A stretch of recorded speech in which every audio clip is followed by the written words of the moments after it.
मनुष्य के जीवन में जब कोई ऐसा सद्गुरु आता है तो जो उन्होंने नाम रूपी नाम दिया, हम लोगों ने उसे अंगीकार किया। सुबह शाम जैसे भी जिसके पास समय मिल जाता है लोग बैठ करके करते हैं। लेकिन वही परम पूज्य महान संत सम्राट सुभाष जी ने कुछ लोगों को, ज्यादा लोगों को नहीं, कुछ लोगों को, मात्र 150-200 लोगों को दिया था। वो 5 नाम जो उन्होंने दिया था, वो 5 नाम एक ऐसा नाम था जिसको वशिष्ठ जी ने मात्र सतयुग में 3 लोगों को दिया था।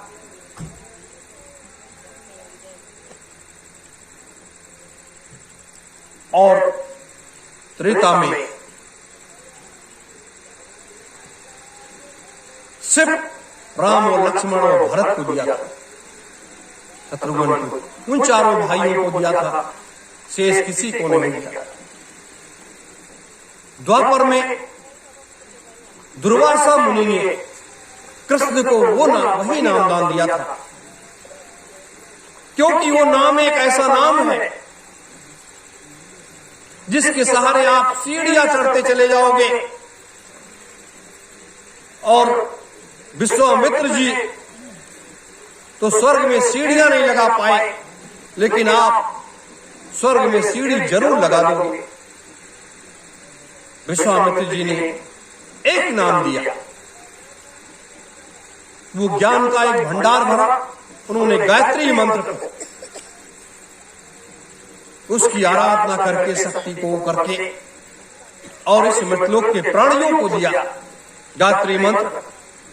गायत्री मंत्र अगर आप रोज सुबह शाम बस जपने लगो 10 मिनट 5 मिनट, तो आपका क्या है, ज्ञान ये जो है ये भी धीरे धीरे हल्का प्रकाश दिखाई देने लगेगा। और दूसरी चीज क्या है, ज्ञान आपका बढ़ने लगेगा। ज्ञान जिसे हम कंप्यूटर कहते हैं, ये आपका जो ये कंप्यूटर है ब्रह्मांड का, ये इसमें खुलने लगता है। ये गायत्री मंत्र में इतनी बड़ी शक्ति, इसको बड़े बड़े वैज्ञानिकों ने भी स्वीकार कर लिया। लेकिन मेरे धर्म प्रेमी गुरु भाई बहन, यह मैं इसलिए आपको बता रहा हूं, जैसे आज आप देखते हैं बहुत से अपने नए प्रेमी जन आते हैं। ये हनुमान जी का स्थान है, नवरात्रि माता का स्थान है। तो 9 देवियों ने 88,000 ऋषियों की रक्षा सुरक्षा किया था, उनको अपने बेटे के तरीके से पाला पोसा था 75 वर्षों तक। ये 9 देवियों का स्थान, और इस स्थान पर जैसे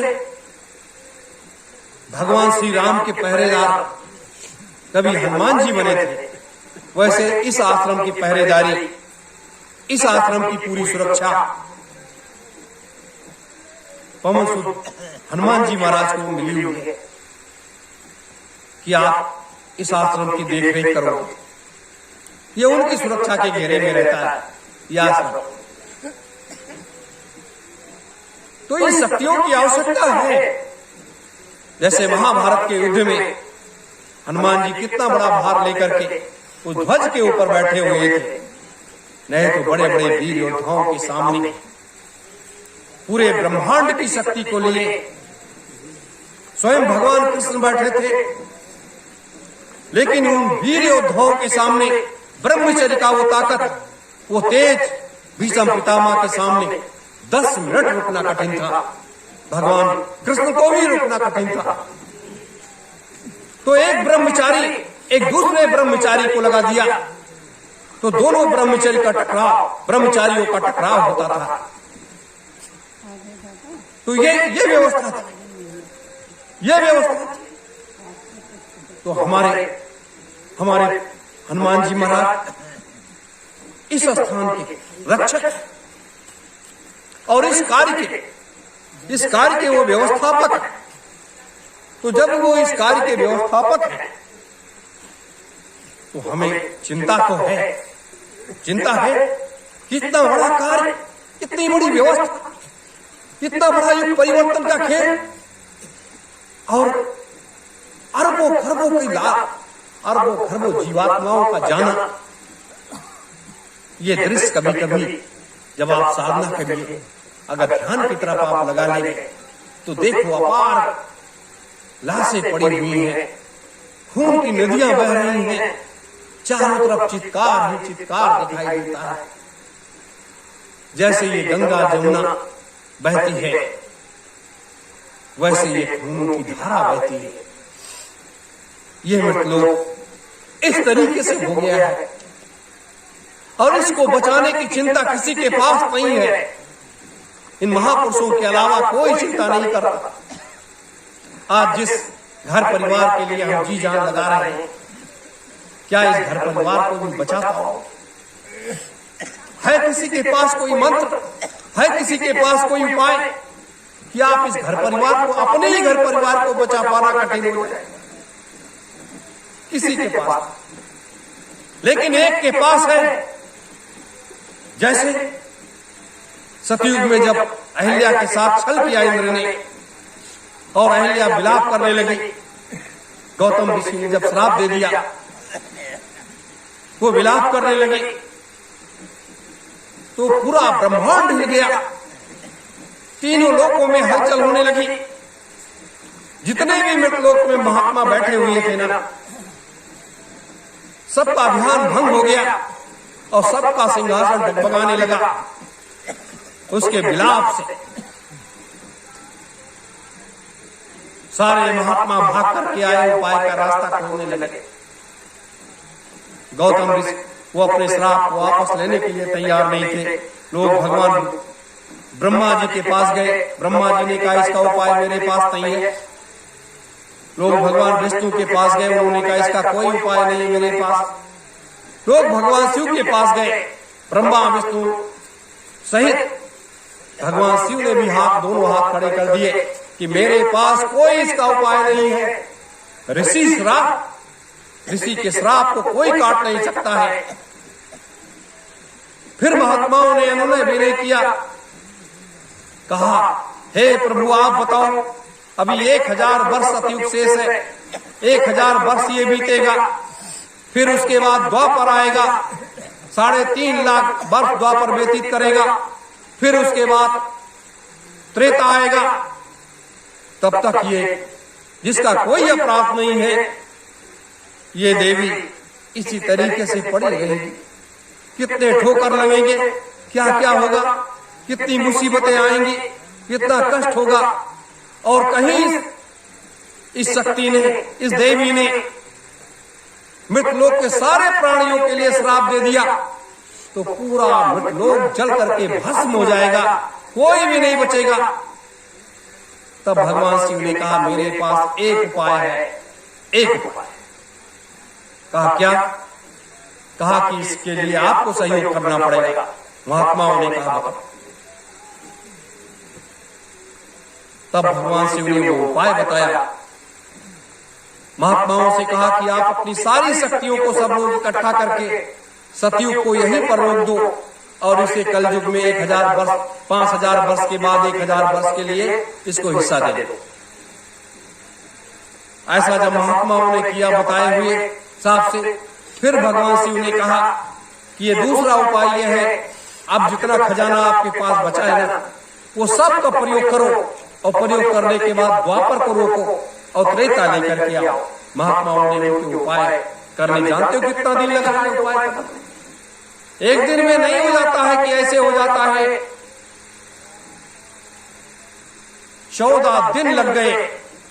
14 दिन ये उपाय करने में महात्माओं के लग गए और 14 दिन वो 14 लाख वर्ष के बराबर बीता। महात्माओं के सारे खजाने शक्ति के सब खाली हो गए और तब भी अपने तपोबल से उन्होंने ऐसा करके दिखा दिया। तो उसी तरीके से आज इस मृतलोक को बचाने के लिए किसी के पास कोई उपाय नहीं है।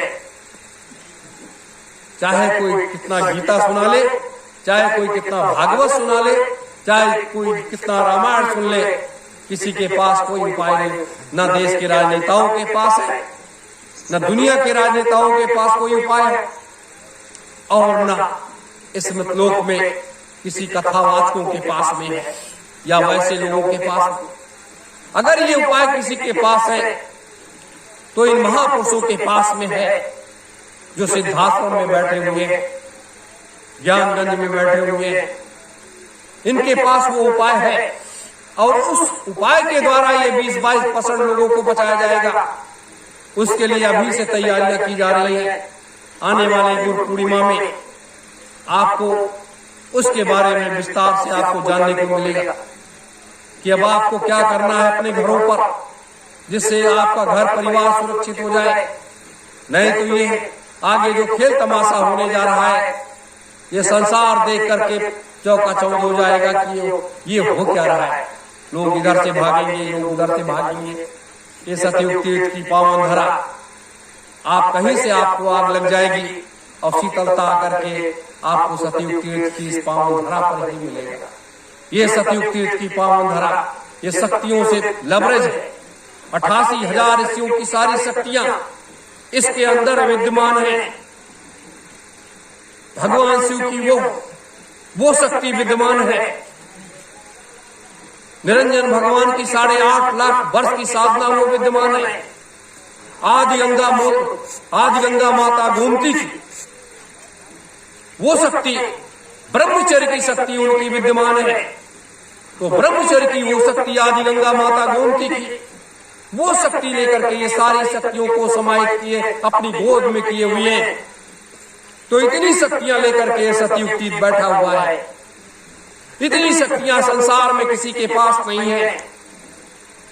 और उधर दोनों महापुरुषों की आदेश आशीर्वाद, उन दोनों महापुरुषों की वो शक्तियां जिनके द्वारा हम आप इस संसार की व्यवस्था को बदलने के लिए अपने कदम को आगे बढ़ा रहे हैं।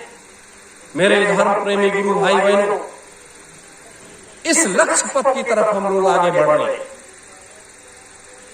इतनी शक्तियां होने के बाद भी अपने उस खेल को तैयार करना पड़ रहा है, उस रसायन को तैयार करना पड़ रहा है, उसमें भी मखानी चलानी पड़ रही है। किन शक्तियों का प्रयोग कहां पर किया जाएगा, कैसे किया जाएगा, और कहीं इसका उल्टा प्रयोग तो नहीं हो जाएगा। मेरे धर्म प्रेमी गुरु भाई बहनों, इसलिए 1001 हवन कुंड आने वाले समय में जब बनने लगेगा, ये सारी व्यवस्थाएं सुदृढ़ मजबूत हो जाएंगी। तब ये महायज्ञ की तारीख की घोषणा स्वयं इन महापुरुषों के द्वारा किया जाएगा। चौथे महायज्ञ की तारीख की घोषणा स्वयं इन महापुरुषों के द्वारा किया जाएगा। अभी तो हम आप उसकी तैयारियों को कर रहे हैं, पूरा कर रहे हैं। मेरे धर्म प्रेमी गुरु भाई बहन, इसीलिए हमें आध्यात्मिक क्रांति और राजनीतिक और वैचारिक क्रांति के अभियान में हमें लगने की जरूरत है, जुटने की जरूरत है। क्योंकि आध्यात्मिक क्रांति और वैचारिक क्रांति अभियान ये संसार को एक दिशा देने का कार्य है। हम इसलिए दिशा देने चाहते हैं जिससे संसार का कोई भी प्राणी ये न कह सके कि हमें इसकी जानकारी नहीं थी। जैसे भगवान कृष्ण ने बार बार कौरव दल में जाकर के समझाया कि अभी भी वक्त है, आप लोग मान जाओ, समझ जाओ और ये युद्ध न हो। लेकिन लोगों ने स्वीकार नहीं किया। तो ये समझाना अपना काम है, लोग माने या न माने। लोग तो हम आप लोगों को देखते हैं, लोग कहते हैं अरे ये लोग तो क्या जानते हैं, इनके पास क्या है, इनके पास तो कुछ नहीं है, सिर्फ आश्रम बना लिया, उसकी झोपड़ी है और लोग बैठे हुए जैसे तैसे अपने काम को कर रहे हैं। मेरे धर्म प्रेमी गुरु भाई बहनों, आपके पास क्या है, मेरे पास क्या है, किसके पास क्या है, कौन जानता है? जिसके पास है वही तो जानता है, शेष कौन जानेगा?